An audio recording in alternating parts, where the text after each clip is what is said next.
I had just stepped off the stage when my phone buzzed in my coat pocket. Applause still rang behind me. Cheers, camera flashes, people clapping for their own victories. Not for me. My eyes didn't bother searching the crowd. I already knew. My family wasn't there. Not my wife. Not my daughters. Not even my son, the one who once said he wanted to be just like me. They were all at my brother's backyard barbecue. I stood by the side exit of the auditorium. In one hand, the certificate I had worked years for. In the other, my phone. A message lit the screen. "We need to talk. Urgently." Sent 10 minutes earlier. From Emma. I didn't open it. I just stared at it, like it held a secret beyond the words. Like the timing, right after I crossed that stage alone, was its own message. I hadn't cried. Not when I saw the empty seats. Not when the family next to me cheered for their son. Not when the dean shook my hand. But standing there, holding that message, I felt nothing. And somehow that was worse. Back home, the house smelled like grilled meat. Smoke hung in the air. Laughter carried over from next door, my brother's place. I heard my wife's voice in the mix. The kids, too. They sounded happy. I stood in the dark hallway, listening. No one had texted me that day. No good luck. No, sorry, we can't make it. Just silence. And now, we need to talk. I went upstairs and opened the bedroom window. From there, I could see through the trees into the backyard next door. My wife stood by the pool, laughing. My brother leaned in close. She didn't move away. Then she touched his arm and didn't let go. I stepped back from the window and sat at the edge of the bed. What I felt wasn't rage. It wasn't grief. It was calculation. Something cold and precise, like the click of a safety being switched off.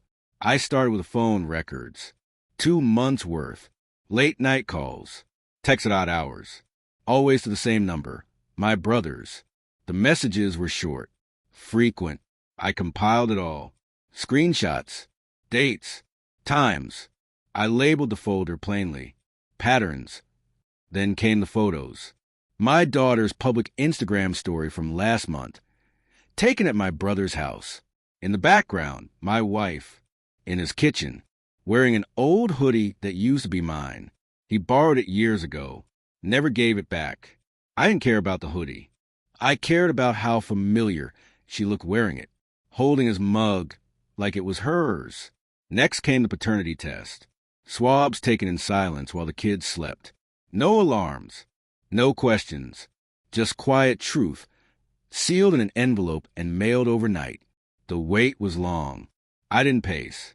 I didn't drink. I watched. I listened. She had stopped kissing me goodbye. Stopped asking about my classes. The kids drifted too. Less eye contact. More time next door. I had become a ghost in my own home. The envelope arrived on a Thursday. I opened it in the car outside the pharmacy. 2 out of 3 children weren't mine. No shaking hands. No tears. Just a slow, quiet exhale. I folded the report and placed it back into the envelope.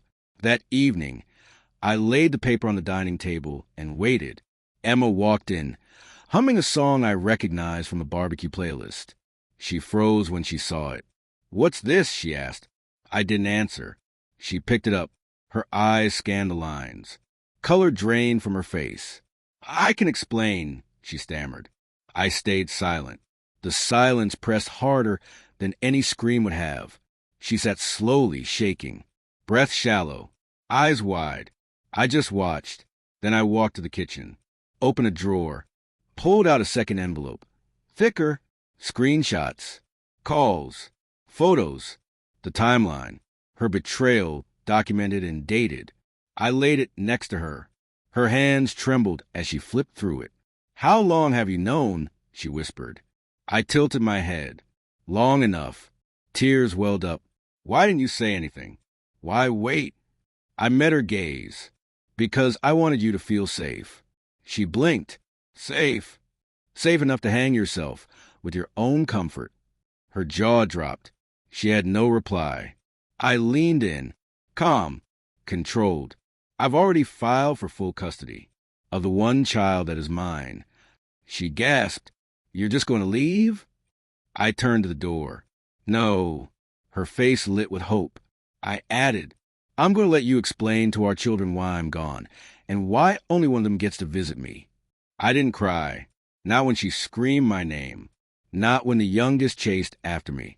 Not when the other two stood frozen, in confusion. I drove away without looking back. Because I wasn't leaving a home. I was leaving a performance. And the final scene was mine. The curtain had dropped. And at last, I was alone. Exactly how truth prefers it.